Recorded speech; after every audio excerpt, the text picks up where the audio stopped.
And welcome.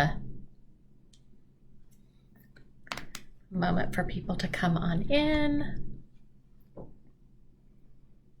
right. Welcome. Okay. Hope everyone's doing well today. Very end of June here. All right. Today we're talking about boundaries. Oh, what a perfect topic. What a great topic to be talking about today, because I was working on these today. Without really quite knowing, I wouldn't have labeled like what I was doing today boundaries, but it definitely was checking in and regarding boundaries today. So for all of you who don't know me, I'm Jenny Ponsurik, school psychologist, been in this field for over 20 years, founder of the Prepared School Psych Community, and I also run the summer boot camp that is starting in just a couple of weeks here. And we have some good news for those of you who haven't registered yet. Just stick around till the end here. But I wanted to talk a little bit about boundaries. And when I think about boundaries, of course, I can think about some kind of personal boundaries and some work-related boundaries as well. So I am one of those people, I'm going to raise my hand, who is awesome at setting boundaries. I'll even tell other people about the boundaries I'm setting, but enforcing them, not so good. Not so good. So here are some boundaries that I have had, right? Always thinking about like what boundaries did we have, right, in the last school year. So I have some boundaries that I feel like are very hard, and like there's like a line right here, and then there's other ones that it's like, well, it depends, right? So for example, I will just say my phone is almost always off, meaning there's no noises. I have no notifications that make ding dong, none of that, right?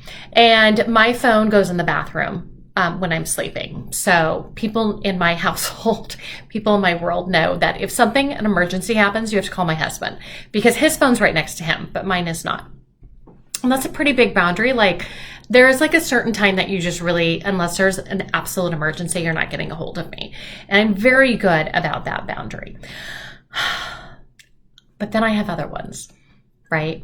So many of our community within the Prepared School Psych Community, they're able to reach out anytime and ask us questions, whether it's myself or one of our team members. And in addition to using a community forum on our platform, we also use something called the Remind app. Some of you might be familiar with the Remind app. A lot of educators use it in their classrooms. So it's just a way for someone to ask a direct question over to me. And I am someone who at the beginning of the year, I'll be like, I'm not checking this on the weekend. Like there's no expectation. I cannot imagine that any of our members would think if I send Jenny a message on a Sunday, like she totally has to respond to me, right? No, I have no expectations that people have that expectation for me. Except I usually do respond on Sundays. I do. Oh my goodness, I can be sitting there. It could be 7 o'clock at night on a Sunday.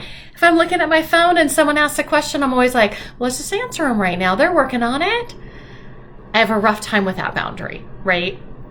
And it's one of those things about like, what is the reason behind the boundary, right? Because I think that my evening time is a time that needs to be well protected, but I also have obviously a great set of value that I have put into being available to respond to people's questions, right? To help out. We're helpers, right? And so it's an interesting boundary that gets tested, and I usually don't enforce it at all. I am also notorious for saying I am not doing any more work on the weekends. And then I immediately, like during my week, I'll be like, oh, I don't have time for this, or I'm so tired. And I will just move it on my calendar to Saturday. There are so many times that I have told my husband, I am not working on the weekends anymore. I am taking a break from working on the weekends. And then like 2 weeks later, he's like, why are you working on the weekends? I thought you said you weren't going to work on the weekends. And then I get mad because he's trying to like help me enforce my own boundary. And I'm like, but you don't understand. You don't understand this time. So this weekend, I had this big realization that even though I say I'm not working on the weekends, I'm totally doing something work-wise almost every single weekend. It would be a very rare situation for me to just be like, I don't have to even look at my phone. And I was like, I want to push that boundary a little bit more. But I said I wasn't going to be doing stuff, yet I put stuff on my calendar, and yet I have things on my to-do list that pop up. So I really spent some time today, yes, in the middle or the end of June here. I actually looked at my entire calendar for a whole year, and I made sure there was nothing scheduled on the weekends. Nothing scheduled. And then I went in, I use Asana, ASANA, as my project management tool. That's where I keep track of all the different things in my personal life and my work life and everything. And I went through because I know there's regular tasks that show up on Saturdays and Sundays. And I'm like, ooh, we need to change those. We need to move those, right? Because I'm either in that moment of, I'm not going to do this, or I wake up and I'm really exhausted and I'm like, I'm not going to do anything. And then I just like feel regret or shame that I didn't get something done. That's not what I want to do. I would love it if I walked into a weekend and if I wanted to do something that I could, but that I didn't have to do, or I didn't need to feel a sense of regret if I didn't get it done, right? So that's what I was working on today. I love playing what I call the calendar game. I love a good calendar game, and just kind of looking and kind of moving some stuff around. And then I tested how much am I going to enforce this boundary? So I'm doing some testing over the summer. I have a small private practice. In addition to contracting with some school district, I do have a small private practice, and I am testing a student over the summer. And I have the testing sessions in there, but I didn't put any time on my calendar for report writing. So I put it on the weekend. And I'm like, I just told myself I am not doing this. I'm wiping things off. But then I had to go back to, right? Because sometimes we have competing values here, right? So I had to go back to one of the other things that's really important to me as well, which is being in integrity with myself. And one of the things that can happen sometimes for me in private practice, because there are no timelines, I can spend as much time as I want on the report. So I usually tell my clients, like, I'll get the report to you within this many weeks, because that way I'm not going to just elongate the timeline, especially if it's unnecessary.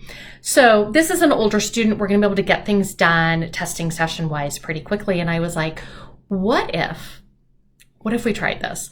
What if I got the report done that weekend? What if within 1 week I did all the testing, right? Depending if I can get all the records and everything. It's an older student, so there's not going to be an observation. What if I was able to get the entire thing done in 1 week? That would be kind of different for me, right? So it was this competing like value for me, right? And so I was like, all right, let's try this. Let's try this and see if it works. So I'm really curious for all of you, as you reflect back on this last school year, what boundaries did you have?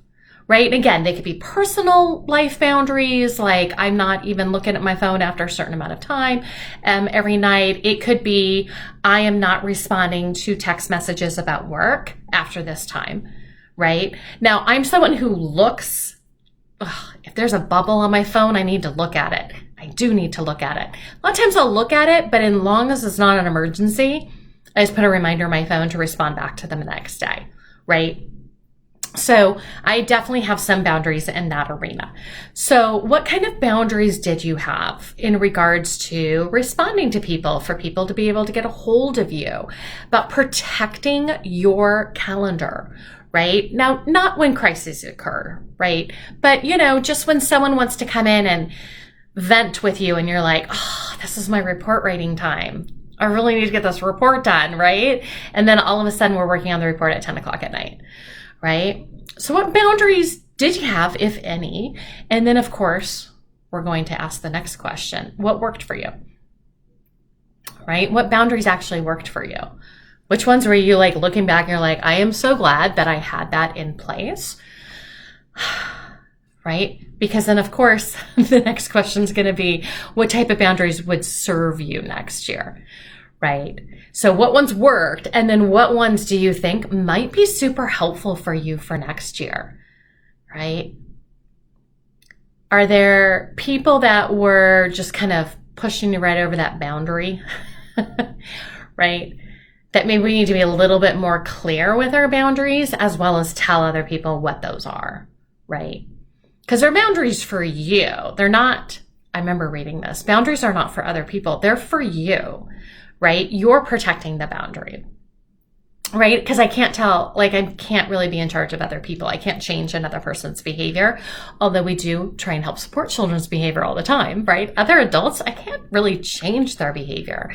But if I have a boundary of, I'm not responding to your text, the boundary is not, you're not allowed to text me, right? You're not allowed to text me after 8 o'clock at night. They're welcome to text me. I'm just not going to respond after this time, right? So I loved when I read that.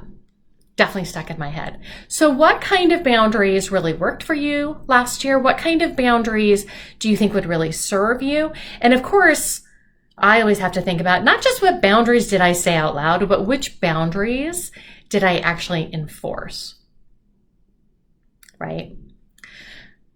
So I told you I was going to talk to you about summer boot camp. So we're actually having a summer boot camp session all about building and enforcing better boundaries, right? We have an entire session about this. So if you haven't heard about summer boot camp, we actually decided to extend our registration. Registration like officially closed the other day, but we decided to extend it until July 3rd. July 3rd. At midnight Pacific Standard Time, we are closing registration doors. So if you haven't taken a look at the stuff that we're offering in Summer Boot Camp, just go to my website right here and click on the button that says Summer Boot Camp. You're going to see all the information. We actually are providing 10 different sessions. You can sign up for these 5 or for super low cost, you can get all 10. I mean, when I say super low cost, we really try to keep the costs down here so that students can attend, those of you paying off student loans, that it's not going to be too difficult financially for anyone to attend these virtual sessions, because you can attend all 10 of them for only $40. So we really worked very hard to keep all of our costs down so that we could provide this for you. We have over 250 school psychologists who have already signed up. We are so excited. It's going to be July 10th through the 21st. And if you already have plans for any or all part of those 2 weeks, we're going to record everything, and you will have access to all the replays through the end of October. So even if you come to it live and you come to this boundary setting session, for me, I am so excited. I'm not presenting this one. I am attending this one. I'm so excited that Katie said yes. And some of you may know Katie. She has the group, the Constant Love and Learning group. So she's coming to present on this. And I'm so excited because it's going to be one that I'm going to listen to more than once, right? I'm going to be listening and taking notes and doing all the stuff in July. But for a lot of us, we haven't started work yet. Right? And so this is going to be one that I'm going to put on my calendar come maybe September to listen to the replay and go, all right, how am I doing on these? Right? Let's remind ourselves of some of these things. So we've got lots of different sessions for people to be able to learn. We have stuff about manifestation determinations. We have things about organization strategies.